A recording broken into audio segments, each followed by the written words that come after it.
in the Ben Quist Dome, joined by the man that the stadium is named after, Dr. Ben Quist. How are you, Dr. Ben? I'm good. Thank you for that wonderful introduction. That was very nice. You deserve it. You've earned all of it, Ben, and more. I tried. The work is stiff. What's cooking in your world, Dr. Ben? Well, I've been really conflicted about calories in, calories out lately. So I've done a lot of talks on fat loss, how to lose weight appropriately. And there's this concept of, is it true or false that it is 100% calories in, calories out as far as fat loss and weight loss goes? Mm-hmm. And I've had one opinion on that, and I have seen conflicting research come out on it. So it's really fascinating to me. So I wanted to talk both sides of the story with you, and okay. I wanted to see what you thought. Good. Good, because it seems so simple, and that's one thing. It seems like there's a lot of conflicting about everything out there. However, the one thing that no one's ever, that I know of, debated whether calories in, calories out was not the way to lose weight. So I'm really curious. You got me going, man. So it is. It's so typically when I present on fat loss and that topic comes up, my company line, or what I kind of believe, because it's interesting with this stuff. It evolves constantly. You get new information. Someone does a really good study and they show you something, and it's fascinating. But my usual response is that it is 100% not just calories in, calories out. That is more about how many of those calories your body can actually digest. So it's really about how many calories can you digest, not about simply how many calories you put into the system. And I'll give you an example. So if you put in 100 calories of table sugar into your body, that's extremely easy to absorb that. The body eats that up real quick. Boom, you get 100 calories worth of effect to your weight loss regime. But if you put in 100 calories of, let's say, almonds, the body has to do a lot more work processing that food because of the fiber, the cell walls of the plant that you're eating, all that kind of stuff. So your body is not able to digest all of those 100 calories, and I think we've all had that experience where we've eaten something, we've seen it come out the other end still intact, right? You get those calories or not.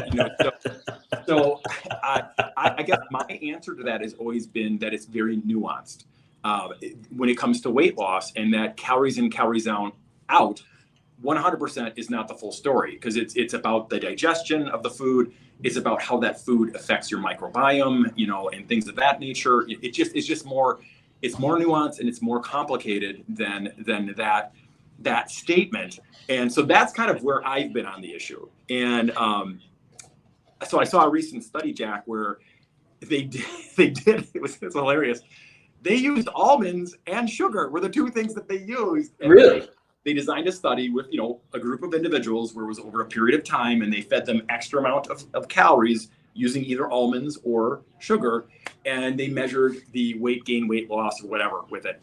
And in this particular study, there was absolutely no difference between the almonds and the sugar as far as what effect it had on weight loss.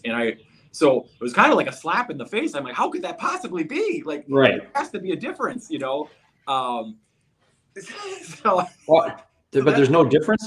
Are they sure? Did someone mess with the samples? Did someone switch the samples? Somebody playing a prank? Who knows? But that's a big win for the calorie in, calorie out folks. Which there are some people are like, hey, it's 100%. It's your calories in, calories out. It doesn't matter. It could be all ice cream. And so. But then, another study just came out, a huge meta-analysis looking at all kinds of information, which seemed to suggest that calories in, calories out is not the full story. So it's just so hard to feather through all of this. But if you look at it from the perspective of calories in, calories out is obviously extremely important when it comes to weight loss. It is still one of the main things that I work with individuals when I work with them on trying to lose weight. That is one of the main things that we attack. But it's equally important, in my opinion, as to the composition of those calories. So what you're putting in your body. So I'm kind of gonna give it a tie. I'm gonna call it a draw. Like there's conflicting evidence, but both of those things are very, very important. Ben, and I was off to such a good start today. And I'm like, there's so very few things in life that are simple, clear cut. And calories in, calories out was one of them. Now you bring in the word nuance. Now I can't even count on that. Man, you're making me think too hard on a Friday morning of a holiday weekend. Now I'm going to go into the holiday weekend saying, okay, do I eat this or that? Which I do anyway, all the time. But so all right. So you're going to say it's a tie, but you still would not recommend someone to takes a tablespoon of sugar and just downs it, right? I mean, that's not what you would recommend. You're not saying that's okay, are you? Oh, absolutely not. There's no question that the composition of the food that you eat affects your longevity. It affects, the disease processes that you have in your body. So that's not being debated. Although many people debate like what types of foods, like there'll be one person will tell you should eat all eggs and meat, and that's exactly what you should do for heart disease. And God forbid a piece of fruit ever pass your lips. But then another person tell you the exact opposite. So there's intense argument on that, which is another fascinating topic. But yeah, I 100% work on both sides of that equation. So I still have people track in applications like FitPal, trying to create a calorie deficit in an appropriate fashion, but then we really go after what are they putting within that window of calories that they have, so they get the absolute best fat loss experience in addition to the best health. So you could do like, okay, if 1,500 calories was the amount that you needed to intake to lose weight, you could do 1,500 calories of just refined table sugar, but I can guarantee you, you wouldn't be very healthy, right? Yeah, right.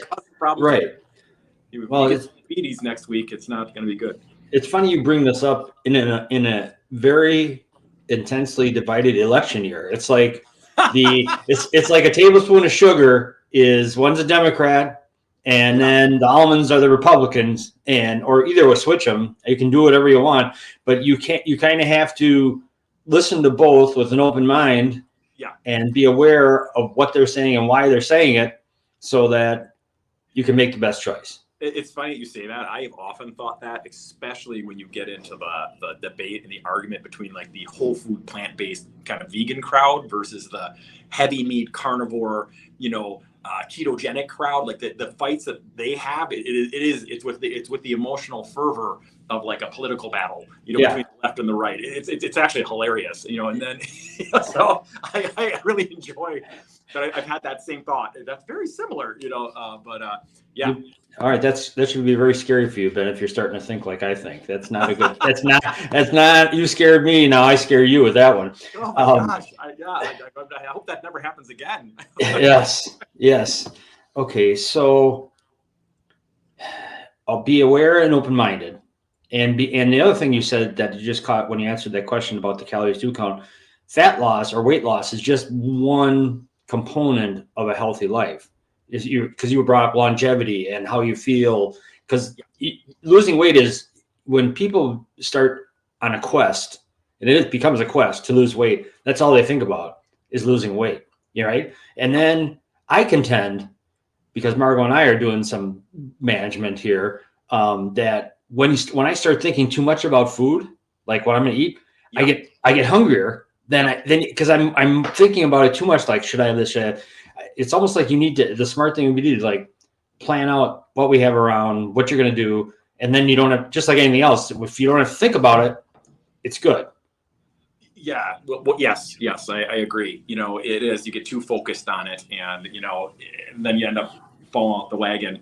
Right. But it is extremely important when you are trying to lose weight, that you get all the right things and actually even complete the right type of exercise. So the weight you're losing is the right kind of weight.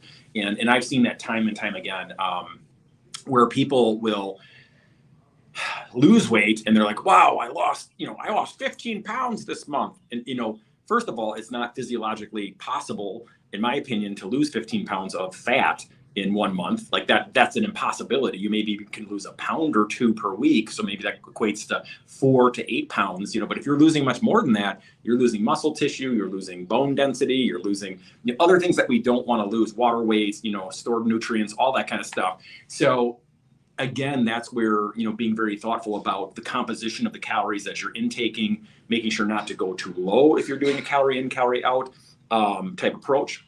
Mm-hmm.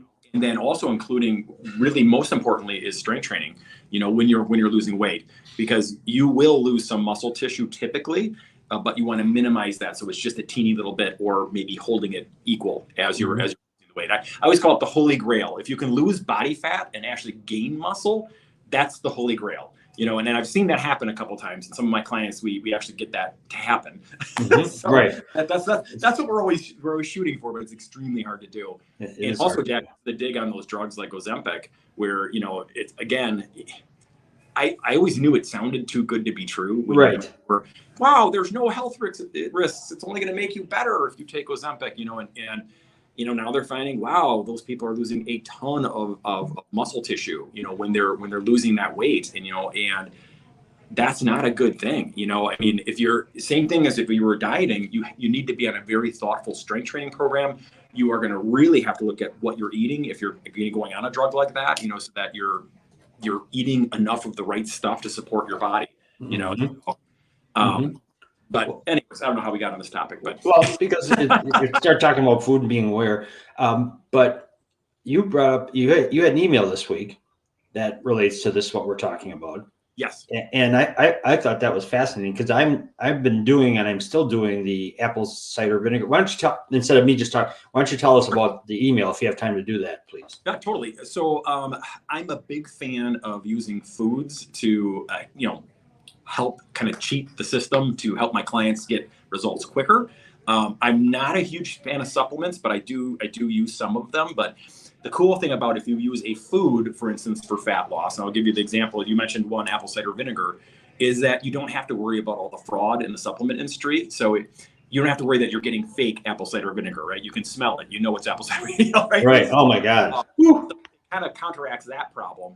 In addition to the fact that if you're doing supplements, many times they're parsing out one little tiny nutrient or something they think is helping, when usually a lot of those nutrients, vitamins, phytochemicals, all that kinds of things, they all work together in a big group. So if an apple has a gazillion different types of good things in there for you, if you just take out the one little thing like pectin or something and you supplement that and expect to get an effect, sometimes it's not good. So that's why I'm a fan of trying to get it through food.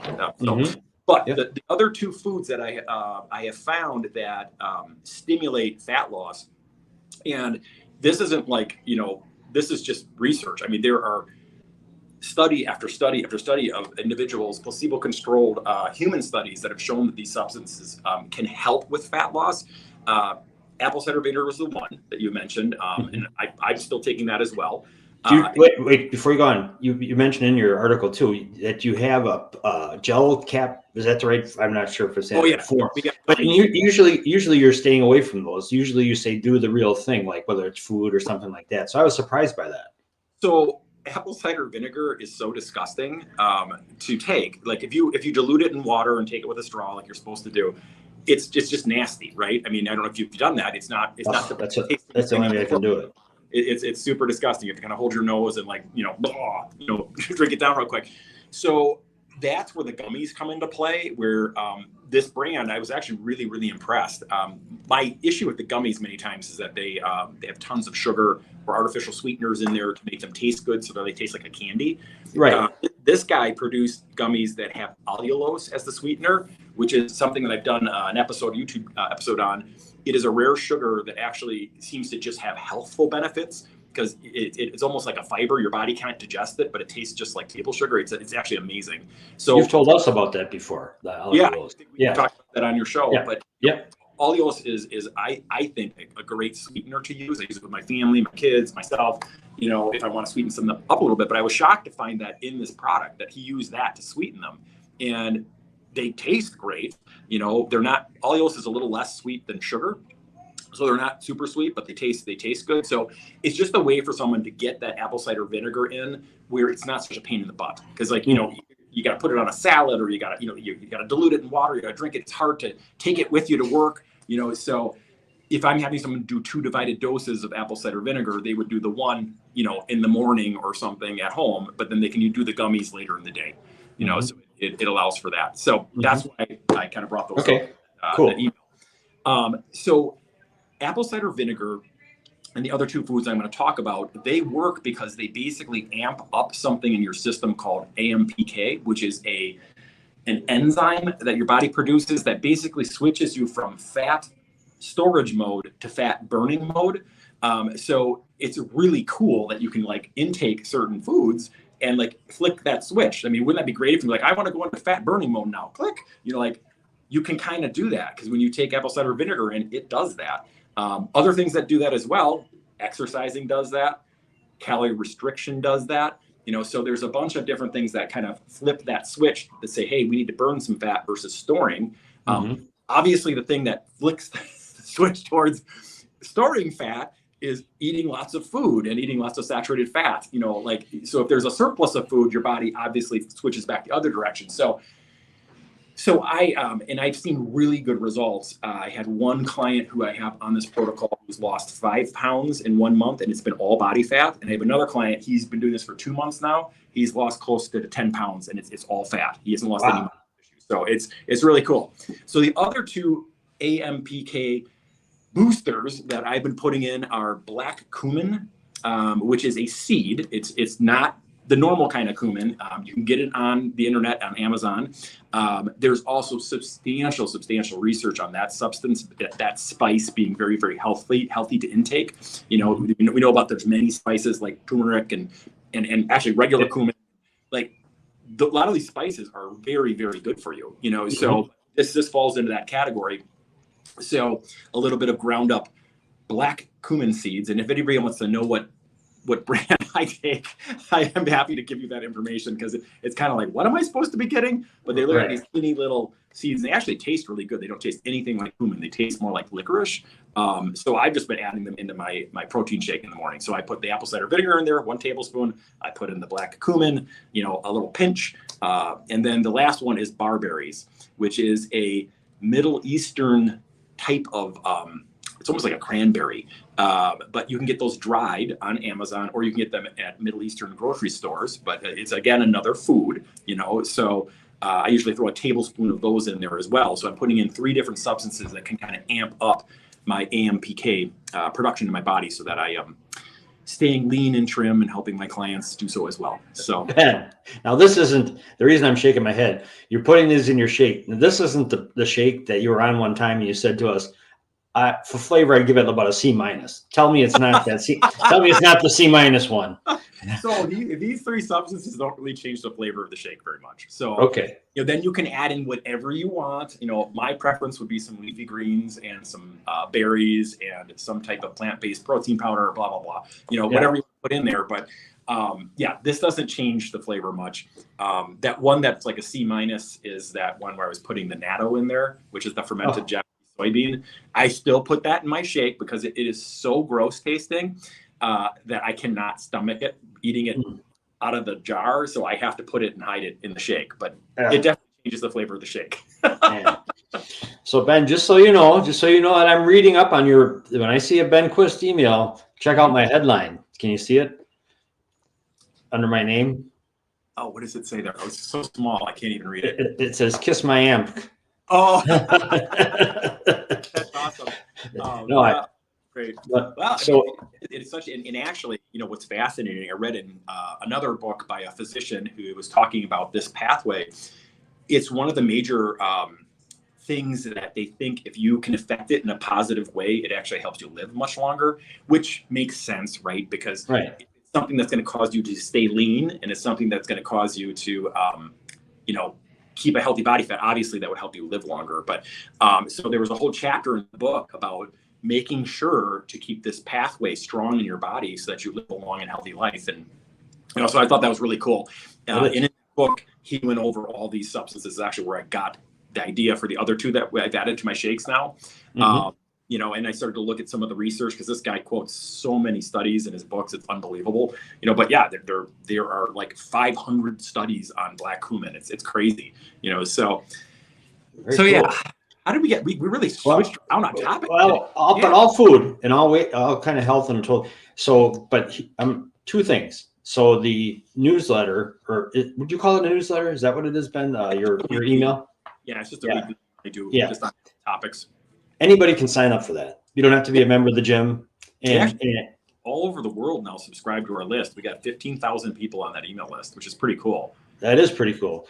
How does someone who's not on it now, what do they do to get on that list? Oh man, that's a really good. Sometimes we put it on. If you submit any lead to Form and Fitness, we automatically put you on the list. So Okay. you go to our website and click a Get Started button and simply put in your email, and we take your phone number, your email, and your name. You will automatically be put on that list. So Okay. you get my annoying emails once a week.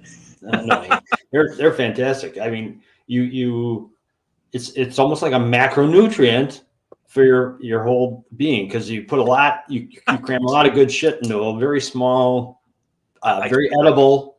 I try to keep them very concise, but yes, information. I can't stand it when you see those things like in the news where it's like, what are the top 3 foods for this? And then you click on it and you go and you can't find it. They actually don't even really give you the information that it's like a bait and switch. So I always try to give you the bait. Like you can have it. Like, here's what the takeaway is, So next week email is on, should women strength train differently than men? So that's good. In class, it was in MJ's class this morning, who was a trainer at Form and Fitness on Friday mornings. There were only like 2 or 3 guys and probably 12 women, but it's amazing to me that women and men doing the same exercise. You touched on something that's very interesting, especially with the 2 of us, Margo and me, obviously being a man and a woman, and thinking about how we approach weights and weightlifting and everything. So I'm looking forward to that one. Yep. And should the weight training change after menopause? There's a lot of different questions surrounding that, but I'm doing some good reading on that lately, and I want to kind of summarize it for everybody. So excellent. Anything going on for the summer that you want to talk about at Form and Fitness? At our Grafton location, we have our Summer for Free special. It's the best special that we run every year. So if anybody's interested in starting a health club membership, you can start up, right now here in May, and you won't have a single payment until September.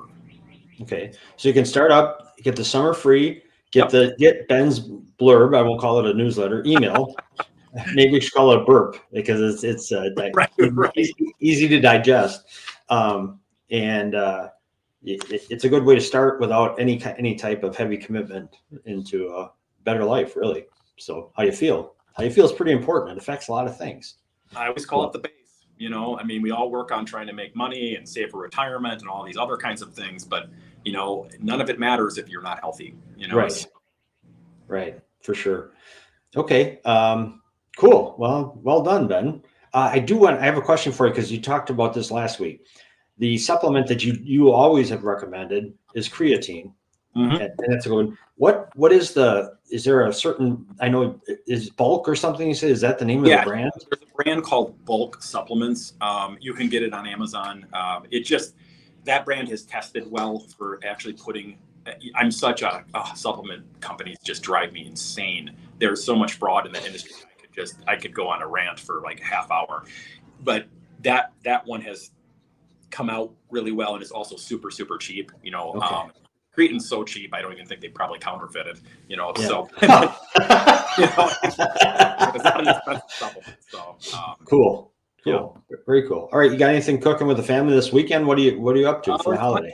Planting, putting the plants in, right? We got to put the plants in on the holiday weekend. So I'm looking forward to that, doing yard work, doing some barbecuing, so we're going to just hang out at home.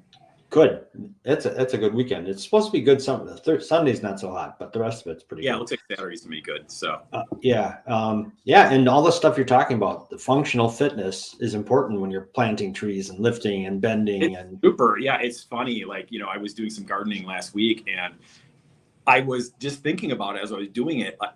I do a fair amount of mobility work, but the fact that I could get into positions where I could still keep my back in a good position because I had so much mobility at my hips. It was like, wow, I feel better doing gardening in my 50s than I did when I was in my 30s, and I didn't do so much of the stretching mobility work, but you're exactly right. It really does. What you do in the gym hopefully really helps you in your life as well. So damn straight. Okay, cool. Well, that sounds like a great weekend. So I hope your kids like planting. I'm sure they just love hanging out with Dad, driving you nuts. Yeah, they do. They drive me nuts. But Yeah, no, have a wonderful weekend You yourself, too. well, with all your listeners, and All right. see you next week. Great. Thanks. Looking forward to the women men weight training thing next week. That's cool. You got it. Cool. Bye-bye. Bye.